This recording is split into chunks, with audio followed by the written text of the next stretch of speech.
தினம்தோறும் விளக்கேற்ற நல்ல எண்ணெய் இதயம் நல்லெண்ணெய்.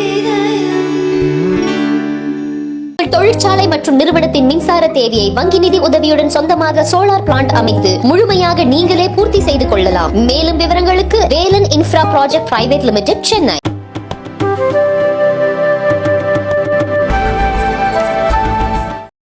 திரு பக்தவத்சலம், திரு Subramaniam,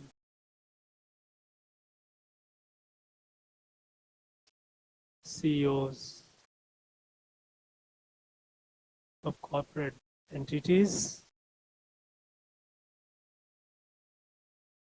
startup entrepreneurs,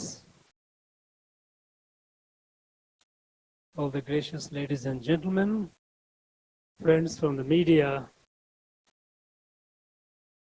my warmest greetings and best wishes to all of you.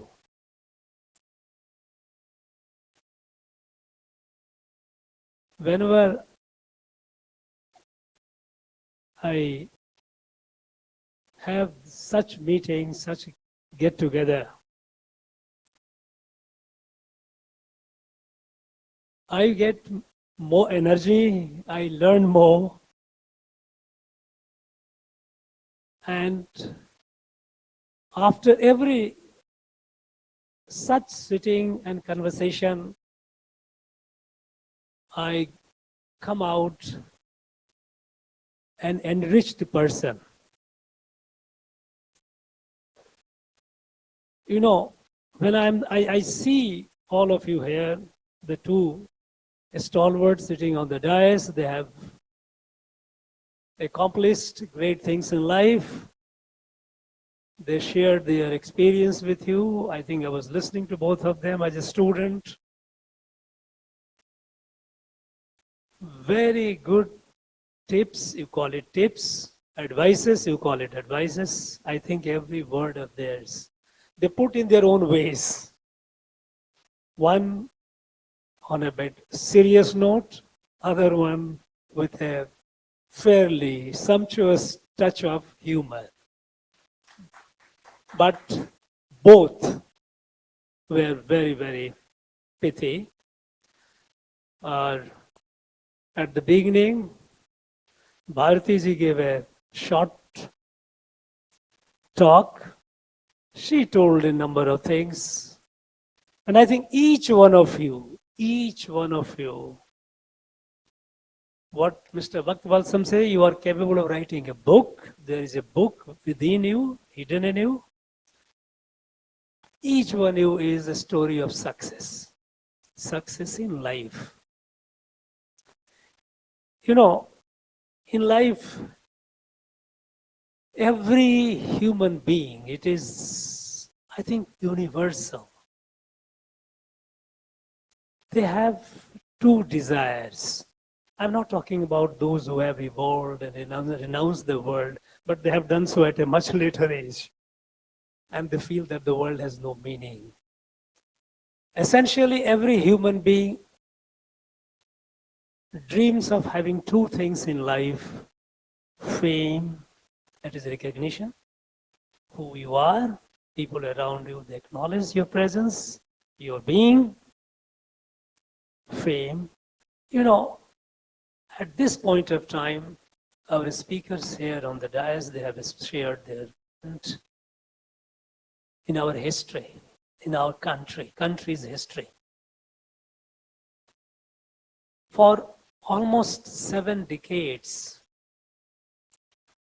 we continue doing good things in our country. We continue trying to remove poverty. We continue trying to build schools, hospitals, generate electricity.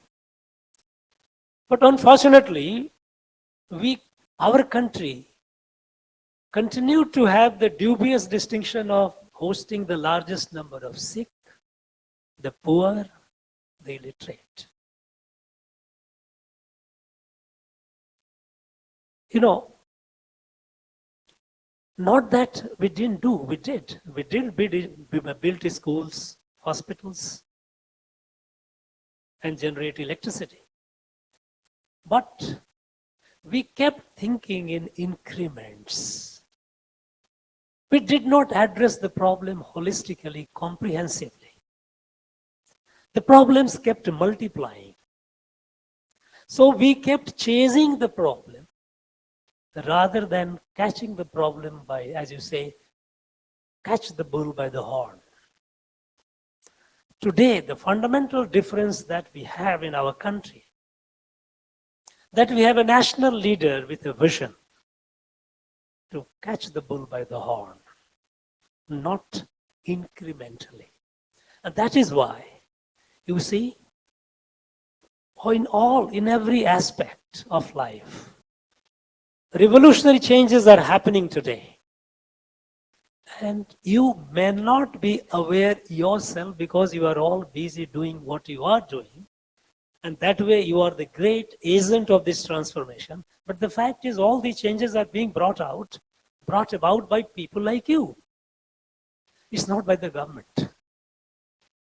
You are all in your own way. So another thing was, which changed, that earlier, government was the sole or most dominant agent of change. Everything was government driven. This country of 140 crores cannot be built by a government. Forget it. It is not possible. It can only be built if we believe in the strength, the talent, the energy of our people. And create an environment by which this latent energy, the potential energy of our people, our young people, it blossoms, it gets unleashed. And then you see the change. Look at, till about 8-9 years back in our country, we had less number of a startup than the people you are all sitting here. Because they were doing despite all the odds. Today, when we trusted our people, look at where we are. Already gone over 100,000. And a good number of them, perhaps by some account, they say 100 of 10 are about unicorn. Who is bringing it? It's not the government. It is people like you who are doing it.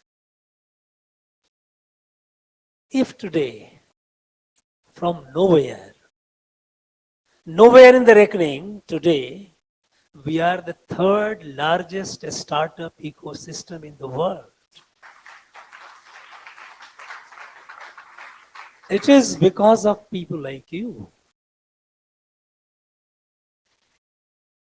We have all passed through a very devastating phase of COVID. It affected the entire world. But despite COVID, despite a debilitating war in Europe, which has impacted heavily the global economy, India today is the fastest growing economy in the world. It is so because of people like you. It is not because of government. The trust in our people, the confidence in our people, to believe that our people can do and don't create obstructions. Remove obstacles as much as you can and let the genius flow. Let people dream. Let they dream big. Let them fail. Failure is nothing very new. Everyone has failed. You heard Mr. Subramaniam said he has failed many times. You heard Mr. Bhaktavatsam. I have failed multiple times. Not once, twice, thrice, several times. You fail only when you let your failure defeat you. If that does not, you don't fail. It is a lesson. It is a lesson. We all know how the beautiful pearl is made. In the oyster, when a sand particle gets in, which irritates it,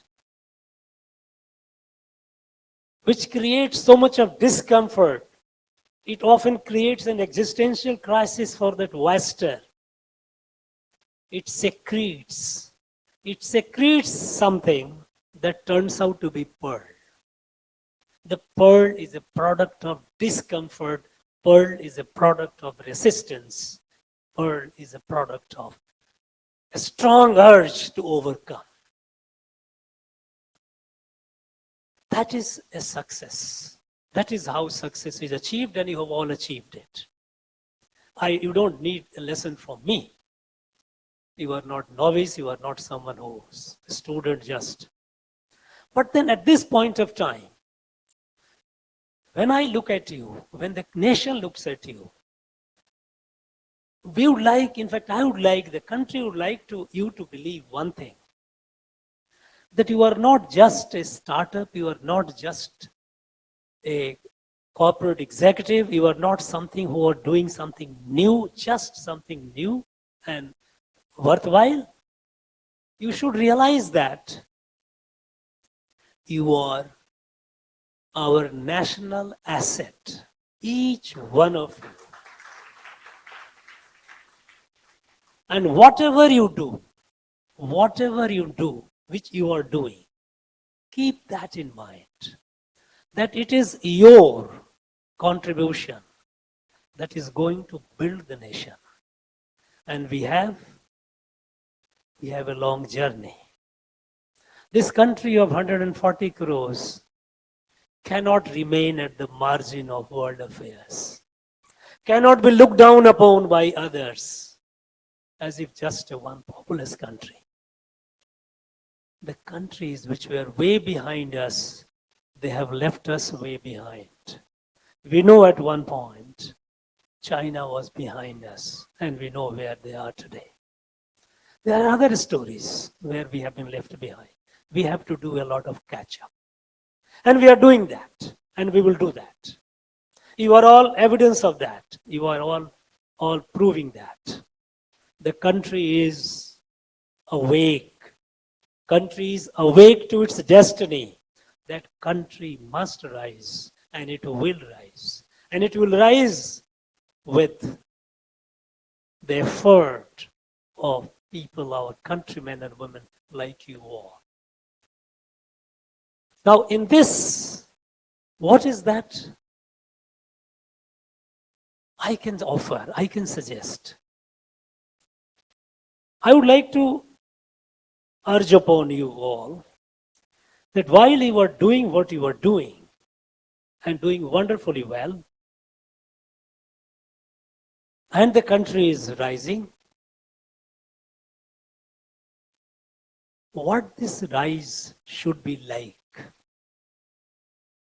We all say yes, by certain years we have to reach certain trillion economy, and by such and such time we need to have grow and perhaps be the fully developed and perhaps the most developed country in the world. And that is something that we draw inspiration from our past. We all know that till British colonization of India, India was the largest economy in the world. And those of you who have a question in mind, just on your mobile, punch it, world economy, a millennial perspective. The world economy, a millennial perspective, is a result of a study commissioned by OECD countries. You know who OECD countries are. Because in 1972, when British economic historian Paul Barroch said that Europe became rich in the last 200 years and America in last 100 years, and before that India was the economic powerhouse of the world, the developed countries, they found it difficult to believe. So they commissioned a study under Professor Angus Maddison. And Angus Maddison report is what I told you, global world economy, a millennial perspective. It tells you from the first century till the latest, and it tells you that till 19th century, India was the largest GDP in the world. Something devastating happened in the 200 years and we forgot ourselves. We became nobody from everyone, being everybody, all. So we have to grow and we will grow. We have the potential, we will grow. But how do we grow? Just we grow economically? Is it enough that we grow technologically alone? The growth of India has to be, the rise of India has to be with Indianness, with Indian values. Because we know that today the world is staring at numerous existential crises. Take the case of climate. It's a human versus the nature. There's a conflict between the humans and the nature. And result is the climate crisis. And we all know that if it is not checked, in the next couple of decades, many of the island nations will be wiped off the map of the world. They will all be submerged. And even others, they will face devastating consequences. The world in conflict with each other in terms of ideology, somebody promoting communism, socialism, somebody promoting democracy, all kinds of wars. You have a number of conflicts around. Now, the way, if you take a pause and look at, you will start wondering how long this world is going to survive, if not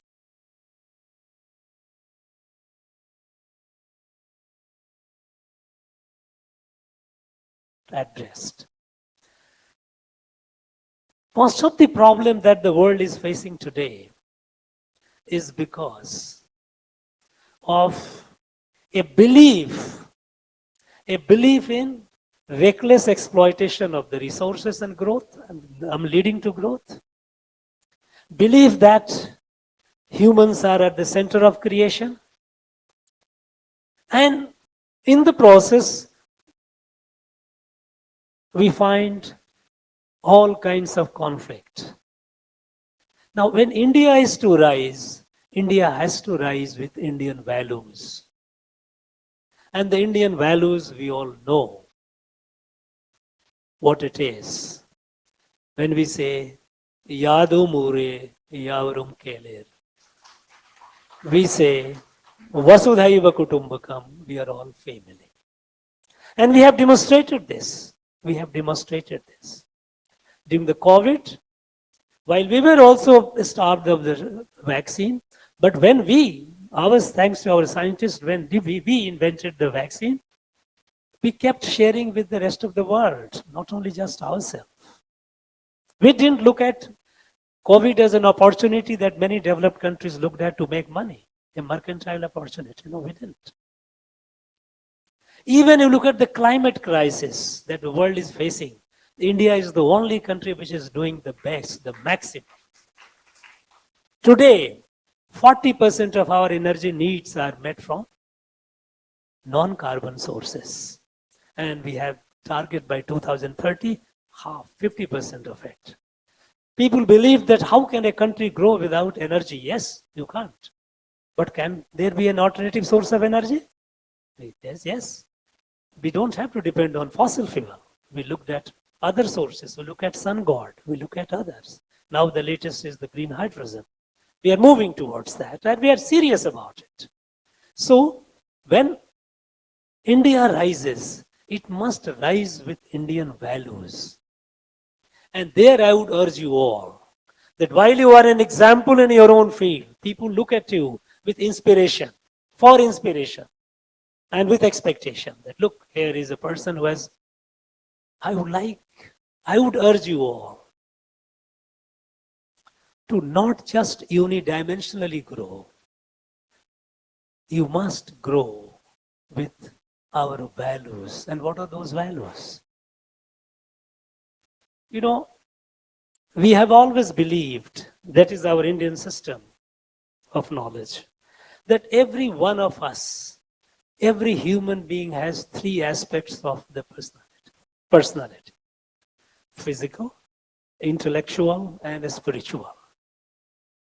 The physical is very obvious. Intellectual is something that you are all achieving and moving forward. But at the same time, a spiritual also is needed. And what is a spiritual when I say? It is not going to the temple or the church or to mosque. Our people, thousands of years back, they have given us the wisdom, that wisdom is to be reflected, is to be thought. When we say that world is a family, when we say Yadamure, Yavarum Kele, when we say, how deeply we appreciate it, how deeply have we internalized it? Now go to the beach. You go to the beach. We all go. We all enjoy. Waves coming, waves going. Take a pause. Look at the waves. Each wave, before the wave is formed, where was it? And after the waves has hit the shore, again it merges in the ocean. Does it have a lesson for us?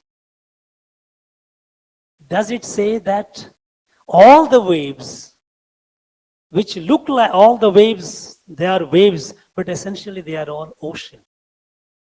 We all are different. We look different. But we all have been born out of the same earth. We have been sustained by the same earth, the same food, the water, the air that the earth gives. Whether humans, the animals, the plants. That sense of oneness. This is Bharatiya Adhyatma. This is Indian spirituality. When we say that, yes, the world is a family, we are all part of a family. This is in our DNA, but this has to be appreciated. And this I would expect, I would urge all of you, when you grow, which you are growing, be an example, not only for your economic or entrepreneurial escape or economic achievement, but also for the fact that you are a model to be looked upon, who radiates the Indian values in day-to-day life. Today, in the age of this modernity, the institution which is most severely at threat is the institution of family. You know, the family. Family is not just husband, wife, and children. Family includes others also, those who gave birth to us. It's not only the one, my spouse and this, but my own parents. India is known for the Indian society has evolved around families. Today, our families structure under strain. First, we started thinking that perhaps because of the job profile, people have to move away. What to do? After all, I have to earn a living, I am moving out. So I have to leave my parents, I cannot. But today we all know, we see that in the same city, in the same town, parents are living somewhere, children are living somewhere else. So that logic of workplace being different is not valid. Somehow, everyone likes to have so much freedom as to exclude the parents. Now, is it something that is we should be proud of? I think this is Western values. which gives too much emphasis on individuals and individualism. We are here, we have always given emphasis to the collectives, to the family. Every village is an expansion of a family over the time. And that is how the village has a sense of community. Now, this breaking of family is a very, very worrisome development. You all, I would urge you all, please think over it. Wherever you are, whatever you're doing. Where are your parents? Where are? Are we keeping them with us? Are we taking care of them? It is our duty. In earlier days, it used to be called dharma.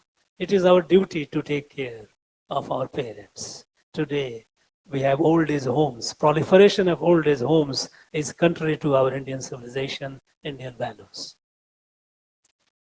So when India rises, it must rise with Indian values. Otherwise, you will be just competing with others in creation of wealth. You may be economically prosperous, militarily powerful, but we will only be just adding one more problem to the world, because powerful countries have always created problems. If you look at the 20th century, the world, the powerful countries of Soviet bloc, American bloc, the two blocs kept fighting, killing each other. Millions of people died. When China began rising, it started creating problems for the world. The countries started getting into debt trap. Global common like South China Sea, which is a global common, they just reclaimed the rocks and reefs and put all these as a military base, denying others. So when countries have risen in the past, they have created problem for the world. So if India also rises the same way, we'll only be creating a problem for the world. We cannot. We cannot. So we rise only if we rise only with our Indian values, values that begins with our family, begins with our parents, begins with our society, begins looking at each other. When I said a sense of oneness, that is where I said we are looking at somewhere in the back of our mind, we are all ocean. What we see today are all waves, individual waves. All these waves will finally merge into the same ocean. If you have that sense, then somewhere something happening, it will affect you. Some time back, I was in Vadalur. I attended a function of great Saint Vallalar. I heard a beautiful saying of Vallalar, which actually touched me deep. He says there, "Vaadiya pairai kanda paludellam vaadine." If I see a lane, a grass wilting, it wilts my heart. That connect. This is our sense. With this sense, you cannot do harm to others.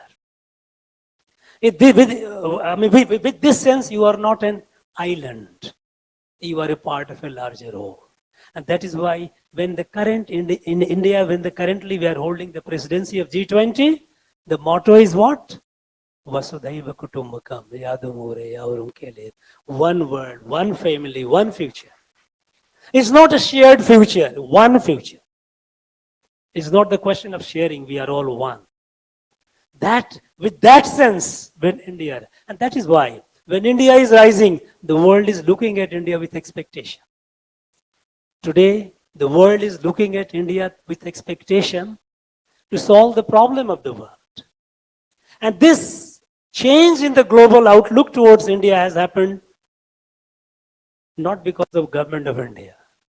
It has happened because the people like you have been building this country in a way that has given a quantum rise in its profile. So the world, we are rising with that sense, and that is what we need to continue rising. That is what, as far as the technical inputs or tips experts have given you, you will all be sharing yourself, among yourself. I would also like to urge one thing to you all, those of you who have a son. Remain connected with each other.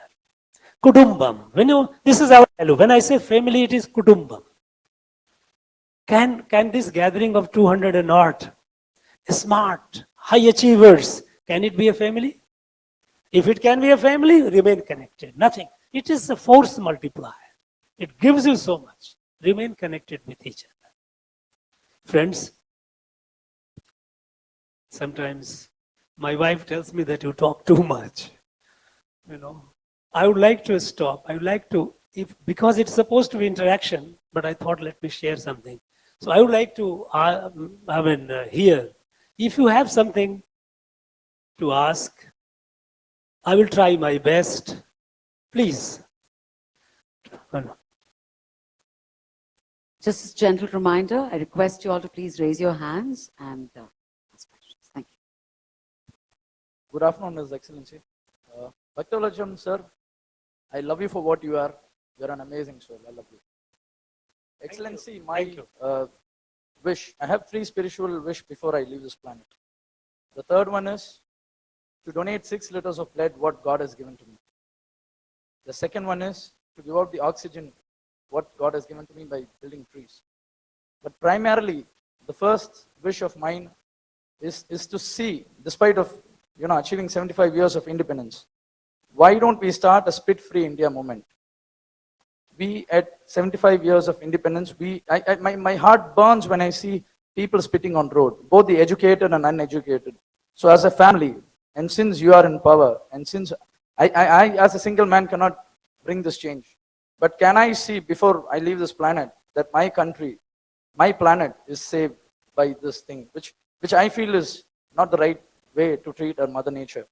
So please guide us, or let's start a movement at least for spit-free Tamil Nadu, and later on we can move it to India. I would like your support for this noble cause. Thank you. A spit-free India. No, he has a very valid point. My friend, on 2nd of October 2014, when Prime Minister picked up the broom as for the Clean India, Swachh Bharat, Clean India, and started a campaign to have toilets in every house so that we don't have to have the ignominy of or dubious distinction of being the largest open defecation country, openly defecating country. At the time, not long ago, just about less than 9 years ago, nearly 60% of our country used to go for open defecation. You drive a car on the highway, morning and evening, and you see the sight. Everyone thought at that point of time when the Prime Minister said, yes, Swachh Bharat, Clean India, and toilet in every house, every institution. People thought, what nonsense? Because to them it appeared trivial. They said it's a cultural issue. Do whatever, people will go out in the field, pick up the bottle and go out in the field. But look at where we are today. We have achieved it in just a few years. By 2019, this country became open defecation free. Now, at that point of time, when it was launched, there were many skeptics. But it is achieved. And how it is achieved? Not by Prime Minister or by the government, but by involving the people, by making it a mass movement. So when you said before you leave the planet, first of all, we never leave the planet. We are part of it. I just said we are waves, we merge into that. So we will never leave the planet. I don't think we can ever. But before, even in a figurative sense that you have talked about, I think it is not such an incredible target.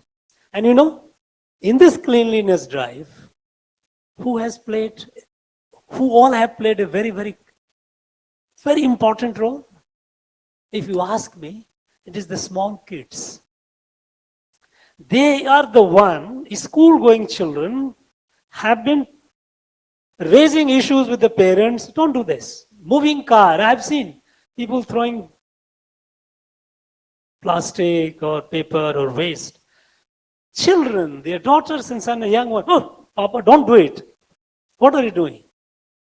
Now, this change in the thinking that has gone to our young generation, I am confident that soon we will be, long before the day comes when a wave meets the ocean, it will be done. I am sure it will be.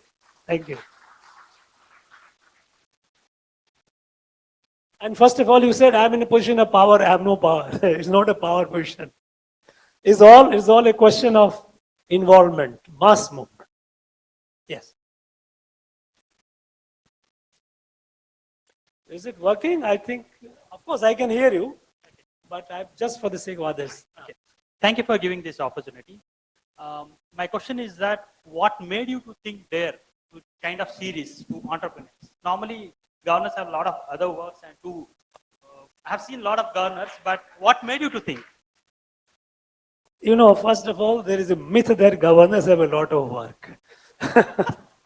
Many people say, I tell you are very busy. Your governors has, everywhere I go, governor in a busy schedule has found time. Thank you, governor, very much. I only know, I laugh at it, how much work I have. I don't have much work. You know, the think to dare, the idea. Because for me, personally for me, I have only one religion, and that is my country. I don't have anything else. And if something good comes to my country, I will give my best, my utmost. If something or someone is coming in the way of it, that someone or something is my enemy. That's my only, you can call it the yardstick or the metric. So when I look at the country, it pains me.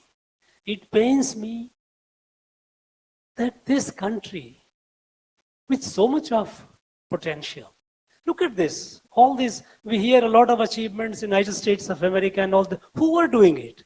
Our boys and girls are doing it. It's not that they are doing it. Many of them are incapable of even doing simple calculation. You go to a bus station or railway station and ask for a ticket. If you don't give the exact amount, the person on the counter will have a difficulty in giving you. Sometime back, I have experienced. We are traveling 5 people, 5 persons together, put this money. No, give one by one. They cannot calculate. So these achievements are being done by our people. And look at where we are. Everyone takes us for a ride. Everyone is start sermonizing. India must do that. India must do this.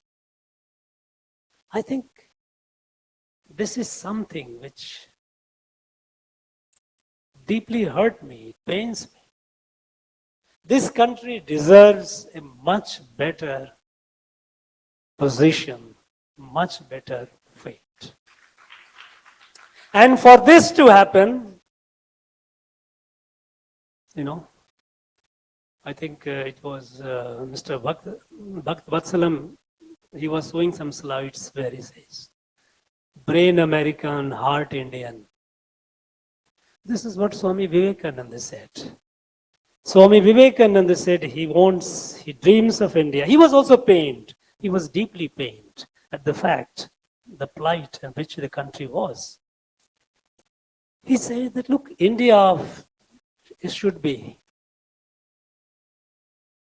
a country whose muscles are made of steel, whose sinews are of iron, but whose heart is Indian, Vedantic, in our Indian Bharatiya Adhyatma, where we believe that we are all a part of a family.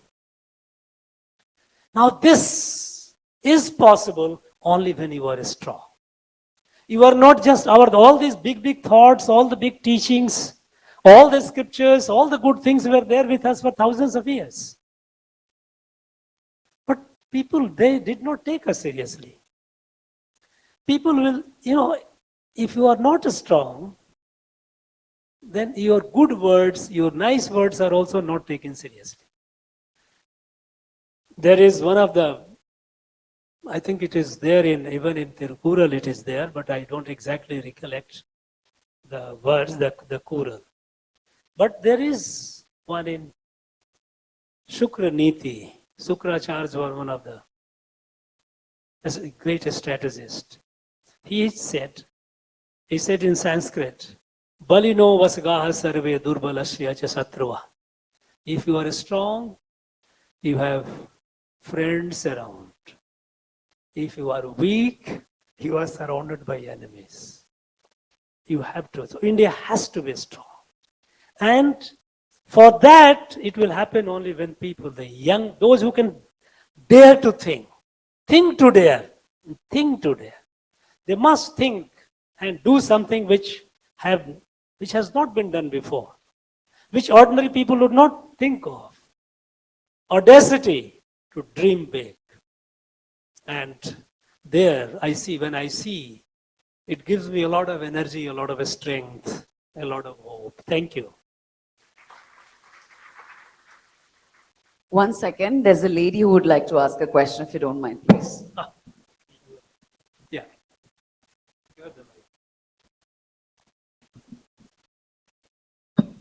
Thank you, sir. I'm Kripa. I'm Senior Manager HR Business Partner from NIDAC. So, sir, I'd like to ask upon, some gentleman has said, like, spitting on the road, that burns his heart. So even if I look at the country, I feel, we are still underdeveloping, not a developed country, developing country. The same stories goes from the grandfather, great grandfather, and I do not want to pass on the status to my children or to my grandchildren. So we wanted to hear from you, how could we change the status quo? Because I'm damn sure that we have a lot of dare to think people here.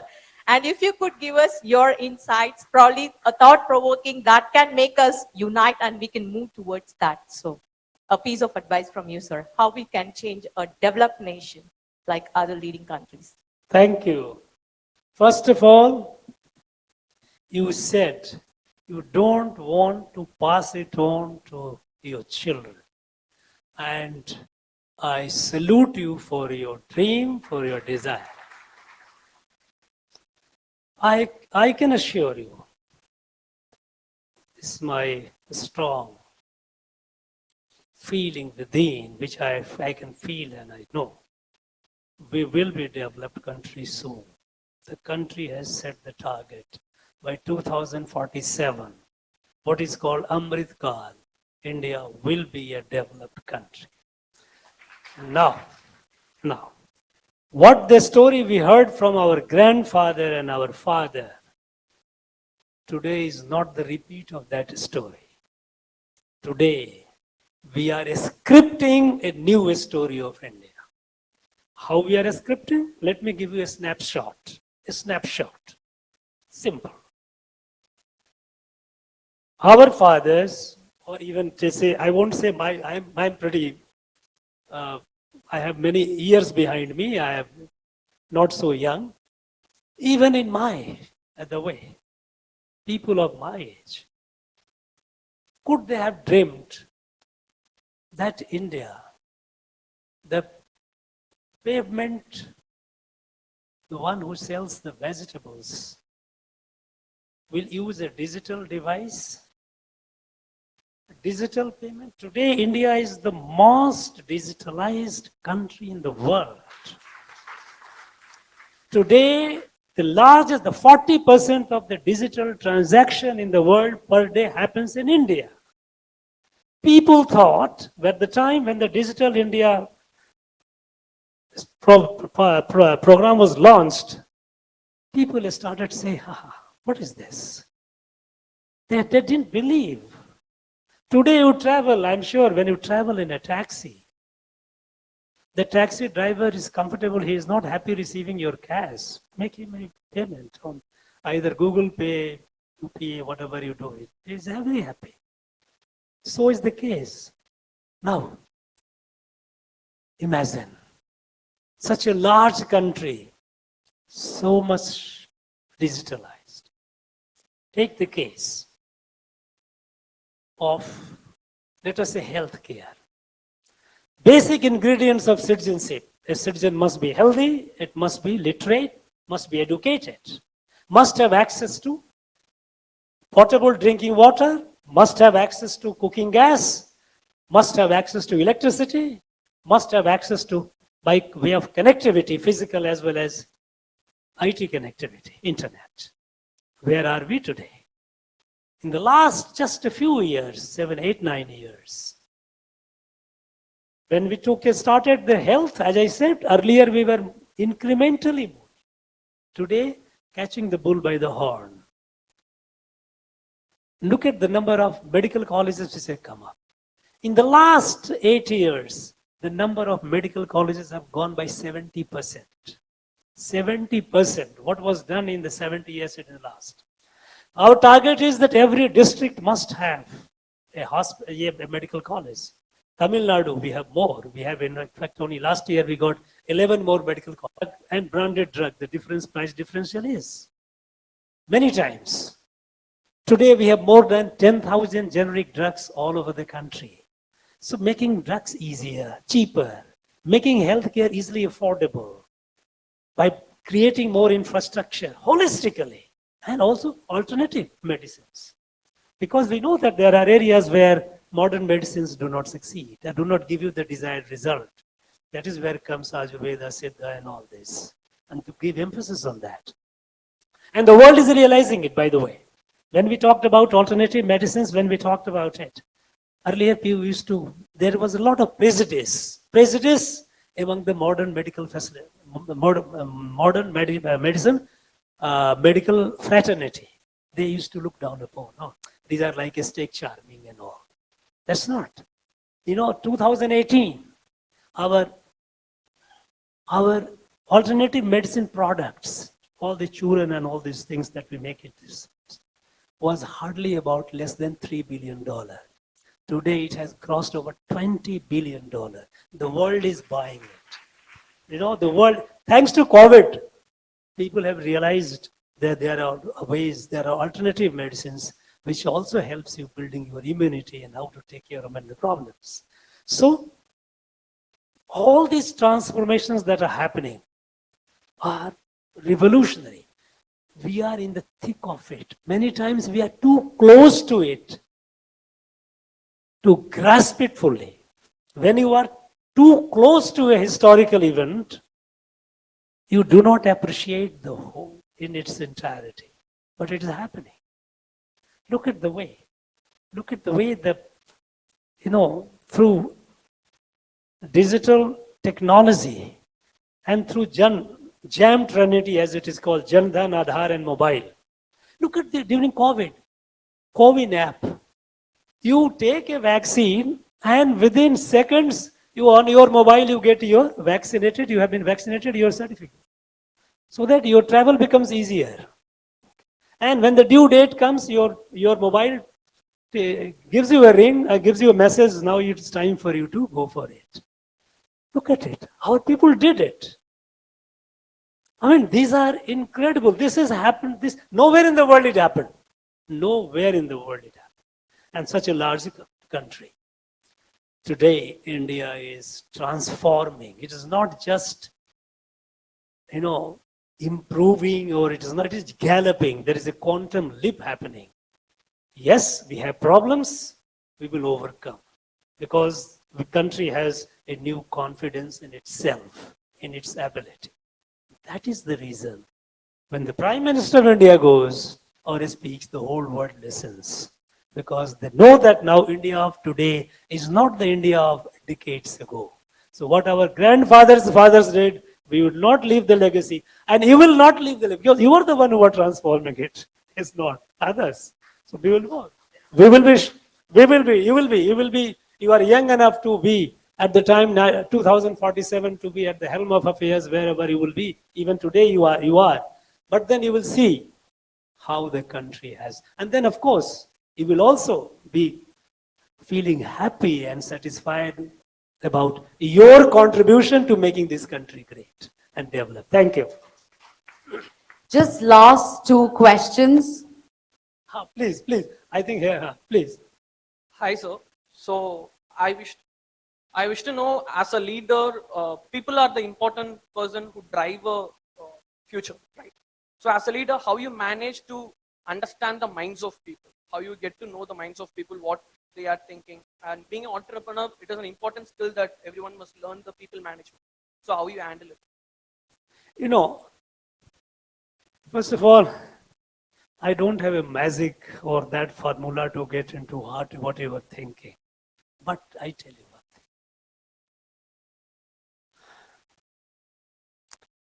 thing. At a human level, it's not difficult to connect. Even, before the language, the spoken language, the written language came into being, we communicated through sign language, body language. And today, you yourself might be seeing in your life someone with a smile on the face, but there is no brightness in the eyes. You can see their smile is a fictitious smile. It is not a genuine smile. So still the body language is something that if you are sensitive to that, it connects you. When you are walking on the pavement and see a dog lying, by the looking at the dog, you can make out whether pass close by or be away. Look at the communication, body language. You know that, no, there is something wrong with this. Perhaps it is better to keep a distance. Now you feel. If you have that feeling, you connect. Number one. Number two is, wherever you are in a group, because you are all coming to the context of your entrepreneurial works and where you are. And empathy. Thinking that those part of your team, I said kutumbam, a family concept. If you treat them as a part of your family, and in a family doesn't mean that you are pampering. As a head of the family, you don't always pamper. Sometimes you kick also. So, but even when a father or a mother shouts at the child may feel hurt, but child knows that they are well-meaning. It's not out of any bad feeling. It's for the good. So, wherever you are, the personal management,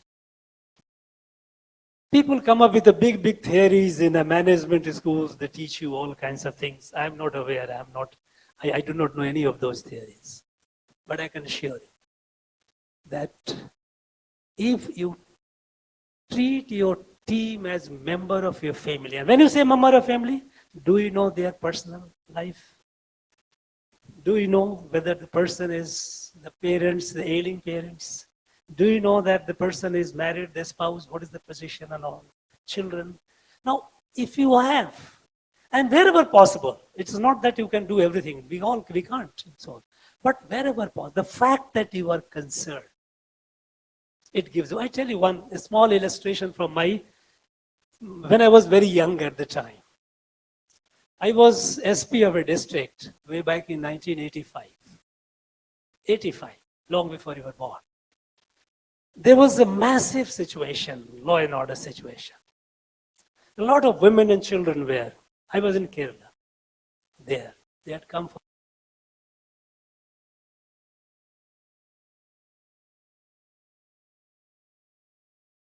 some function, temple festival. But something went wrong. And people turned violent. A set of people turned violent. Immediately the mob, it got into a mob. And they started attacking the policemen. All kinds. Now, by the time it started, I reached the place. And I saw it. I had about 1,000 policemen, all armed. All armed. I took the mic. I said, look, I tried to address, specify the crowd and told the policeman, nobody will use force.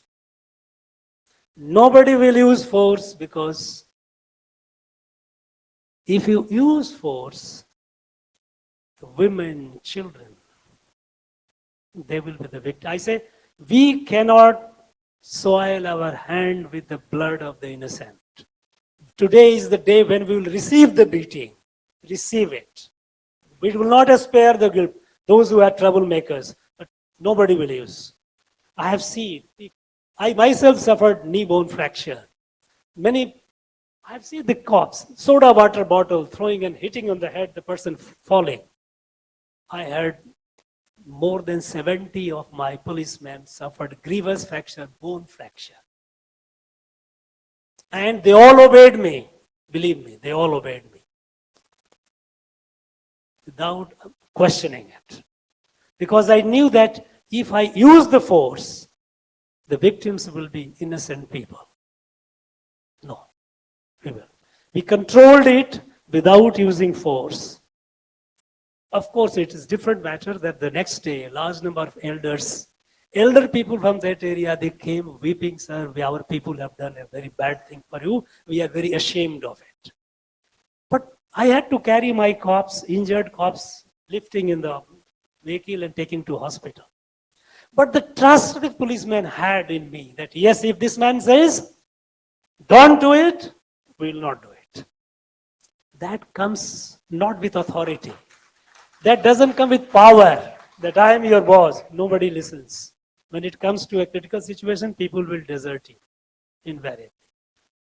Only when they look at you and trust you. So, I think perhaps the most credible lesson in personal management is perhaps to have the connect, understand, take the team as a family and treat them as such. They will deliver you the best. Nothing like it. Thank you. Sir, mine is a request. Looking at you as a police officer, you're maintaining your body weight perfect. We see very rare police officers who can maintain that kind of ideal body weight. And I think it has come from some sadhana that you've done. Maybe yoga, maybe, I don't know what kind of things that you've done. Now, a lot of people here are talking about money, talking about entrepreneurship, talking about all the big things. But the small thing like getting up in the morning, doing a sadhana for themselves to get clarity of thought, to be a little bit more disciplined, and to go towards life earlier in the morning. My son is here, and I'm talking right in front of you. Very good business person, but his day starts at 11:30, because the day ends the previous night at 2, 3. That's become the culture of most of these boys here, and the young girls also. So I request you, as the governor of the state, to kindly promote yoga and whatever little bit of body disciplines that you can teach in front of Bhaktavasalam Dr. Garu. He knows the kind of young people who are coming with all kinds of nonsense ailments, all because they're neglecting a very important part of their career. And you as a governor, sir, kindly help us, because we are a volunteer team. We're teaching free yoga. We're teaching free pranayama in all the parks of Chennai. But we have a huge opposition from many areas. So you as our savior, kindly help us to establish these free yoga centers, encourage colleges, help us to enter colleges and teach them what is more important than just entrepreneurship. It's about building their body also, sir. Thank you. You have raised the issue, you have elaborated, and I think everyone has heard it. Thank you very much for it. I mentioned about the fact that each individual has 3 aspects of the personality: physical, intellectual, and spiritual. The physical, each one is important. For your holistic growth, you cannot be just, I am very intellectually very sound. That's okay, but that's not enough. somewhere you are stunted. So the physical part is equally important. And, you know, I have learned in my life that you don't achieve anything worthwhile if you do not have self-discipline. Self-discipline, self-confidence, and willingness and capacity to work hard.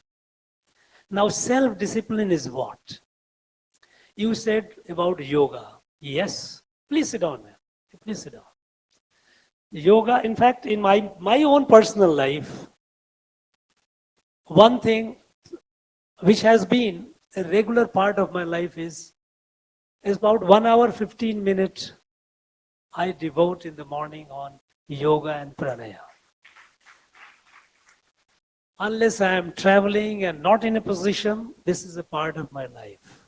And at least so far it has kept me in good shape. I think hopefully it will keep me in future also. But when we say yoga, yoga is not just about doing asanas and pranayama. We have Ashtanga yoga. And Ashtanga yoga starts with yam, niyam, asana, pranayam, pratyahar, dharana, dhyan, samadhi. Also, the fact that being moderate in your eating, that's important. Time management is okay. Sometimes we also tell ourselves, I'm very busy, so I cannot sleep till 2 o'clock in the night.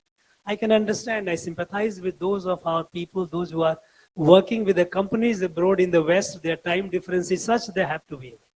But in normal course, I think that sense of self-discipline, it is needed. As I have urged you all that you are all a great achiever, you have all made a name for yourself, and in future you will have many more heights to climb, you will climb. I wish you all the best, but don't ignore your health, because there is a saying in our old books, Sarir madhyam khalu dharma sadhanam. Sarir madhyam khalu dharma sadhanam. Body is the medium for achieving, doing everything. They call it all your duties. Whatever you do, your duty to yourself, duty to your parents, duty to your children, duty to your spouse, duty to the society, only through the body. So, sarir madhyam khalu dharma sadhanam, this body must be adequately addressed. And I think this is something, a small thing in life. Like, I have insisted even on my children, and that is what I do. In the morning when I get up, I do my bed. I don't leave my bed to be done by somebody else. I clean my bed. Simple thing. I don't necessarily have to say that everyone has to follow me, but it gives me a sense of satisfaction when in the evening I go, and I see my bed, which is, I have done it. So the small thing, it matters. Thank you. It is needed.